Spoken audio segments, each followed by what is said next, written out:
Hello friends, Assalamualaikum.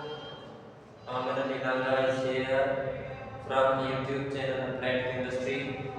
जैसे कि आज का हमारा टॉपिक है 9th क्लास से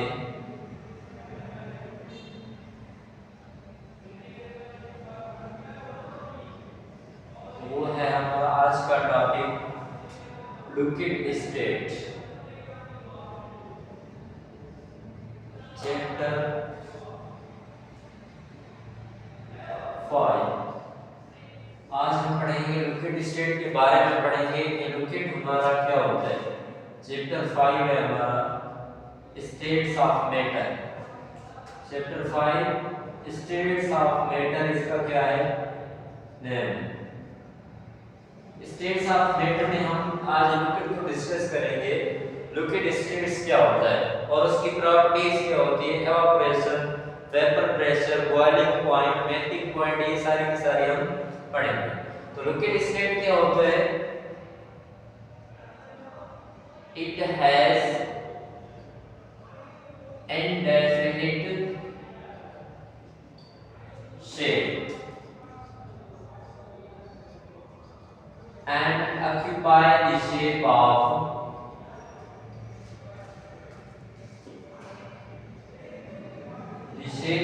the container। दोस्तों लिक्विड को कोई अपनी शेप नहीं होती, वो जिस कंटेनर में रखा जाता है वो क्या करता है, उसकी शक्ल क्या करता है, अख्तियार करता है। तो इट हैज इंडेफिनिट शेप, उसके पास अपनी कोई शेप नहीं होती, बट डेफिनिट वॉल्यूम उसके पास क्या होता है, डेफिनिट वॉल्यूम होता है। जहां भी हम उसको रख दें वो मतलब जगह जरूर लेता है। Space occupied by the object is called volume. Volume हम किसको कहते हैं, कोई ऑब्जेक्ट जो जगह ले रहा है उसे हम क्या कहते हैं, वॉल्यूम कहते हैं। उसके बाद जो हमारे हैं कि in the liquids the molecules are free to move। Liquid में क्या होते हैं, मॉलिक्यूल फ्री टू मूव होते हैं, वो मूवमेंट कर सकते हैं एंड आर रैंडमली अरेंज, उसको अरेंज किया जाता है रैंडमली, वो अरेंज किए जाते हैं रैंडमली अरेंज किए जाते हैं। मतलब ये जो हमारी अरेंजमेंट होती है, इधर एटम इधर एटम इधर एटम इधर एटम इधर एटम, इसी अरेंजमेंट को हम क्या कहते हैं, रैंडम अरेंजमेंट कहते हैं। और एक होती है हमारी रेगुलर अरेंजमेंट। रेगुलर अरेंजमेंट में क्या होता है कि एटम एक सीरीज में क्या किए जाते हैं, अरेंज किए जाते हैं, उसी अरेंजमेंट को हम क्या कहते हैं, रेगुलर अरेंजमेंट। हमारी सॉलिड में क्या होती है, रेगुलर अरेंजमेंट होती है, और लिक्विड में क्या होती है, एटम्स जो होते हैं वो रैंडमली क्या किए जाते हैं, अरेंज किए जाते हैं। उसके बाद हम आते हैं the liquid states, they have moderate kinetic energy. उसके पास क्या होती है, मॉडरेट काइनेटिक एनर्जी होती है। मतलब काइनेटिक एनर्जी सॉलिड से क्या होती है, ज्यादा होती है, और गैसेस से क्या होती है, कम होती है। तो इसलिए उसके पास क्या होती है, मॉडरेट काइनेटिक एनर्जी। मतलब सबसे जो है हाईएस्ट किस में होती है, गैसेस में होती है, सबसे कम किस में होती है, सॉलिड में होती है। इसमें सबसे ज्यादा भी नहीं होती, सबसे कम भी नहीं होती, मॉडरेट होती है, मतलब नॉर्मल होती है। उसके बाद हमारे हैं कि they have moderate attractive force. उसके पास जो अट्रैक्टिव फोर्स होता है वो क्या होता है, हमारा मॉडरेट होता है। अट्रैक्टिव फोर्स मॉडरेट होता है, मतलब इतना अट्रैक्टिव फोर्स ज्यादा नहीं होता जितना हमारा सॉलिड में, और इतना कम नहीं होता जितना हमारा गैसेस में कम होता है। इसमें क्या होता है, अट्रैक्टिव फोर्स मॉडरेट होता है। उसके बाद हमारा है कि the liquids are viscous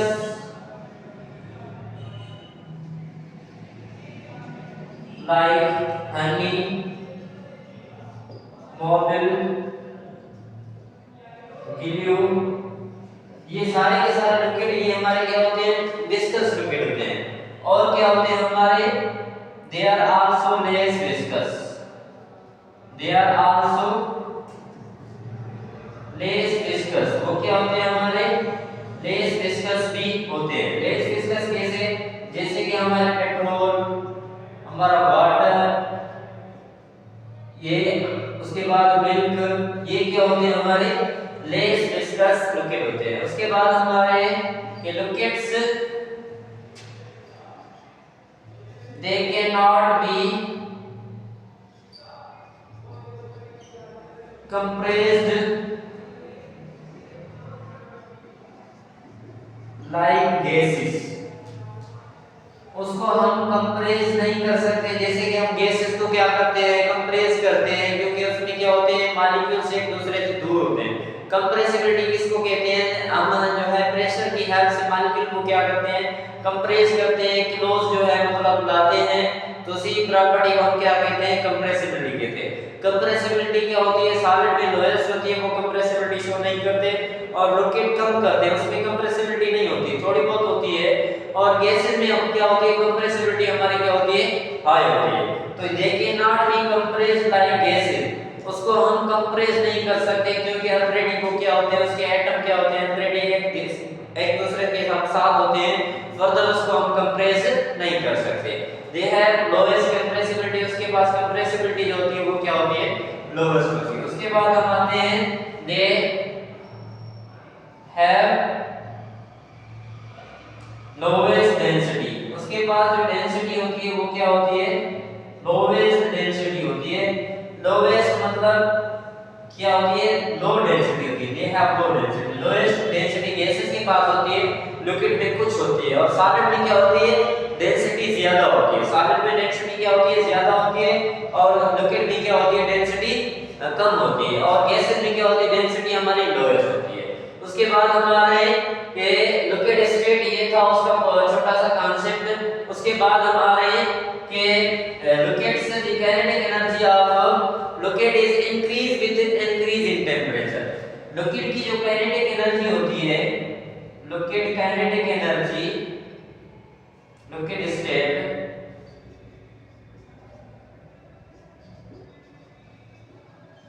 kinetic energy increase with increase in temperature। Liquid की जो काइनेटिक एनर्जी इंक्रीज होती है जब हम टेंपरेचर को क्या करते हैं इंक्रीज करते हैं, तो लिक्विड जो है वो गैसियस फॉर्म में जो है लिक्विड स्टेट में गैसियस फॉर्म में कन्वर्ट हो जाता है। उसी प्रोसेस को हम क्या कहते हैं एवापोरेशन कहते हैं। तो ये हमारा जो है लिक्विड स्टेट के बाद में क्या होता है दोस्तों properties of the liquid, properties of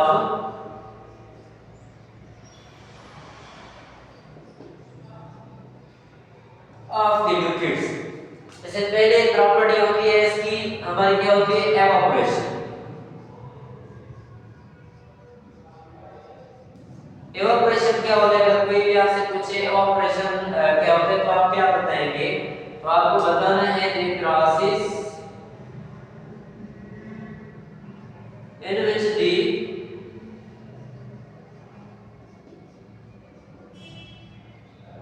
liquid state is converted into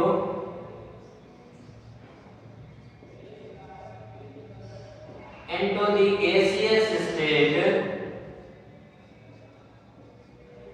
is called the evaporation, is called the evaporation। उसी प्रोसेस को हम क्या कहते हैं एवापोरेशन कहते हैं।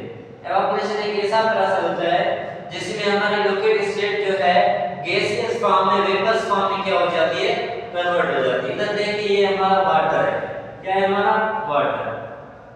इसको जब हम क्या प्रोवाइड करेंगे हीट प्रोवाइड करेंगे, इसमें जो मॉलिक्यूल्स होंगे उसकी क्या होगी हमारी काइनेटिक एनर्जी जो है टेंपरेचर इंक्रीज करने से हीट देने से काइनेटिक एनर्जी क्या होगी इंक्रीज होगी, और इसकी जो सारे मॉलिक्यूल्स होंगे उसकी जो एवरेज काइनेटिक एनर्जी होगी क्या होगी एवरेज काइनेटिक एनर्जी होगी वो क्या होगी इंक्रीज होगी, और वो लिक्विड स्टेट से किस फॉर्म में कन्वर्ट हो जाएंगे गैसियस फॉर्म में वेपर्स फॉर्म में क्या हो जाएंगे कन्वर्ट हो जाएंगे।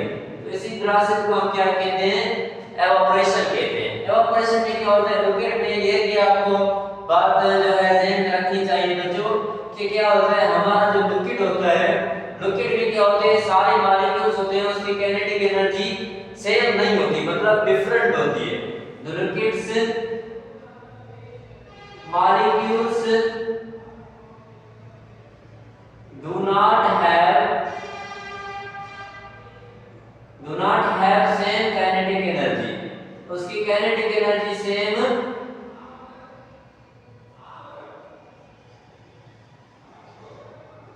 उसकी काइनेटिक एनर्जी सेम नहीं होगी, मतलब डिफरेंट होती है।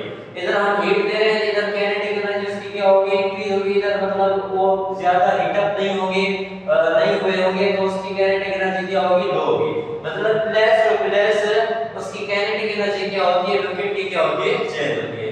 तो हम इवेपोरेशन पढ़ रहे थे कि process in which liquid state is converted into gaseous state is called evaporation, जिसमें क्या होता है कि हमारा जो लिक्विड स्टेट है वो कन्वर्ट हो जाता है वेपर्स में या गैसियस फॉर्म में, वो क्या हो जाता है कन्वर्ट हो जाता है लिक्विड।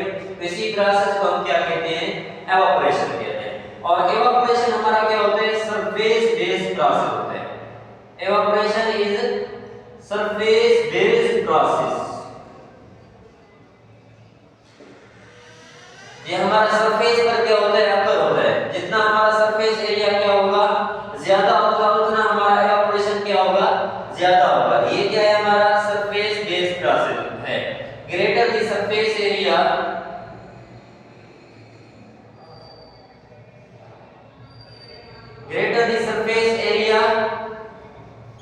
greater will be